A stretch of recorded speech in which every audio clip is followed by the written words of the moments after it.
He conquered Gaul, crossed a forbidden river, and turned Rome upside down. The Senate feared him. The people adored him. His friends stabbed him.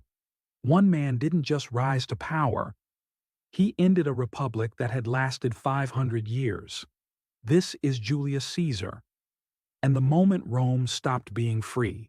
In this video, we follow Julius Caesar from debt-ridden aristocrat to supreme ruler of Rome.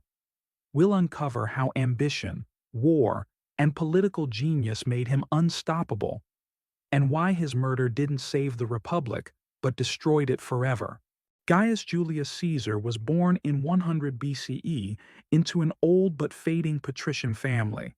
His lineage traced back to Venus herself, at least according to family legend. But in reality, the Caesars were poor by aristocratic standards. Rome at the time was a brutal political battlefield, dominated by powerful generals and ruthless factions fighting for control of the Republic. Caesar grew up during civil wars that soaked Rome in blood. He witnessed proscriptions, public executions, and the collapse of political norms.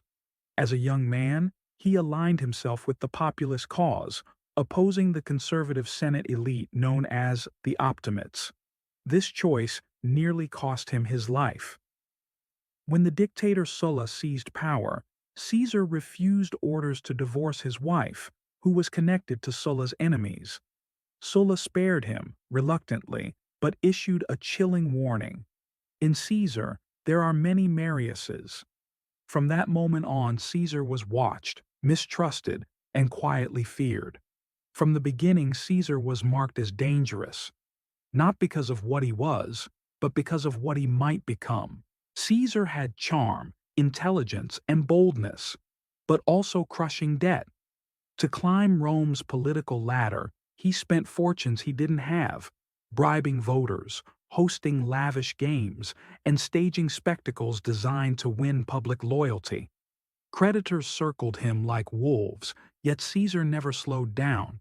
He understood something crucial that many Roman nobles ignored. Real power came from the masses, not the Senate. He presented himself as a defender of the people, attacking corruption and aristocratic privilege while quietly forging strategic alliances behind the scenes. In 60 BCE, Caesar formed a secret pact with two of Rome's most powerful men, Pompey the Great, Rome's most celebrated general, and Crassus, its richest man. Together, they created the First Triumvirate, an informal alliance that bypassed the Senate and dominated Roman politics through influence, intimidation, and favors. With their backing, Caesar became consul, and then secured what he truly wanted, a long-term military command far from Rome. In 58 BCE, Caesar marched north into Gaul.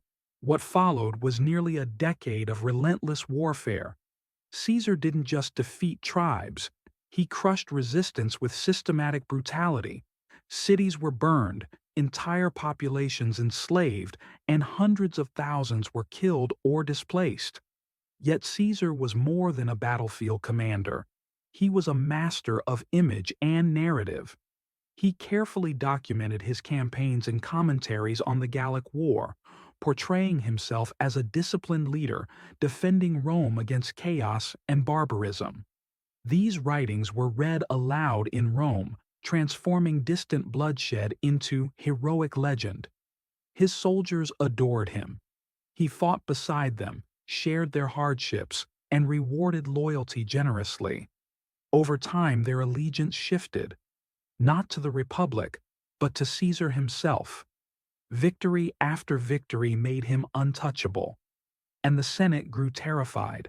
By 49 BCE, Caesar's enemies in the Senate demanded that he disband his army and return to Rome as a private citizen. Caesar understood the trap immediately. Without political immunity, he faced prosecution, disgrace, and likely death. At the banks of the Rubicon River, he paused.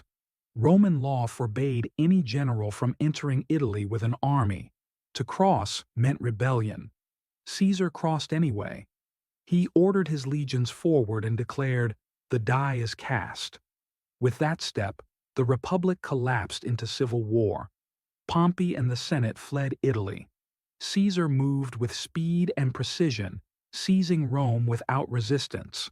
What followed was a global conflict stretching across Greece, Egypt, North Africa, and Spain. A war not for survival, but for supremacy. In Egypt, Caesar became entangled in another civil war and another legend.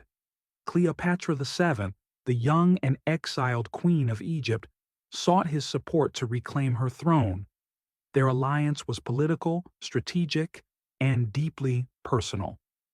Caesar restored Cleopatra to power and fathered a son with her, Caesarion. For Rome, the implications were explosive. A Roman dictator, a foreign queen, and a potential heir outside Italy shook the foundations of tradition. After defeating Pompey at Pharsalus and eliminating all remaining opposition, Caesar returned to Rome as its undisputed master. No army could challenge him. No politician could oppose him openly. He was named dictator for life.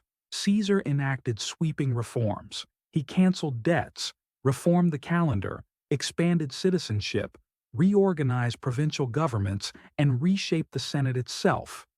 To many ordinary Romans, he was a savior who brought order after decades of chaos. To the aristocracy, he was a tyrant. Statues depicted him alongside gods. A golden chair awaited him in the Senate. When a crown was offered during public ceremonies, he refused, but the symbolism was unmistakable. Rome still called itself a republic. In reality, it had become Caesar's state. And the old elite knew there was only one solution left. On March 15, 44 BCE, the Ides of March, Caesar walked into the Senate chamber. He ignored ominous warnings. He dismissed his bodyguards. He believed himself untouchable. The conspirators surrounded him. Daggers struck. Caesar resisted until he saw a familiar face among the attackers. Brutus. A man he trusted. A man he had spared. According to legend, Caesar whispered, "You too, Brutus?" He collapsed beneath 23 wounds, bleeding out at the foot of Pompey's statue, a final, brutal irony. The assassins believed they had saved the Republic. They had sealed its fate. Caesar's murder unleashed chaos. Rome erupted in riots. His funeral became a political inferno. Mark Antony's speech turned grief into fury, and Caesar's adopted heir, Octavian, quietly positioned himself as the next power broker. Within years, Rome descended into another civil war, and from that war emerged an empire. Caesar never wore a crown, but his death ensured that Rome would never be free again. His name became a title: Caesar, Kaiser, Czar. His calendar still governs our time. His ambition reshaped history itself. Julius Caesar didn't just conquer lands, he conquered a system and destroyed it in the process. Loved by the masses, feared by the elite, betrayed by friends, he remains one of history's most dangerous men, not because he ruled, but because he proved that one man could end a republic. Subscribe to History Scribe for more stories of the people who changed the world forever.